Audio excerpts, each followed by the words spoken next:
முன்னாள் இந்திய குடியரசுத் தலைவர் திரு ராம்நாத் கோவிந்த் திருச்சி விமான நிலையம் வருகை. மாவட்ட ஆட்சியர், மாநகர காவல் ஆணையர் உள்ளிட்டோர் வரவேற்பு அளித்தனர். முன்னாள் குடியரசுத் தலைவர் திரு ராம்நாத் கோவிந்த் திருச்சியில் நாளை நடைபெறும் பல்வேறு நிகழ்ச்சியில் பங்கேற்பதற்காக சென்னையிலிருந்து விமானம் மூலம் இன்று திருச்சி விமான நிலையத்திற்கு வருகை தந்தார். திருச்சி விமான நிலையத்தில் திருச்சி மாவட்ட ஆட்சியர் பிரதீக் தாயல், மாநகர காவல் ஆணையர் காமணி உள்ளிட்ட அதிகாரிகள் வரவேற்றனர்.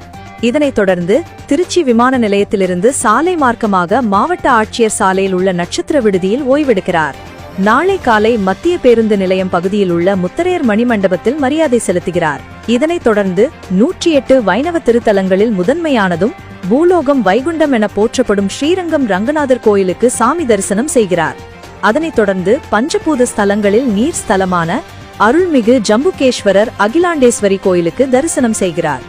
முன்னாள் இந்திய குடியரசுத் தலைவர் திரு ராம்நாத் கோவிந்த் வருகையால் திருச்சி விமான நிலையத்திலிருந்து மத்திய பேருந்து நிலையம் செல்லும் சாலை முழுவதும் போலீசாரில் கட்டுப்பாட்டில் உள்ளது.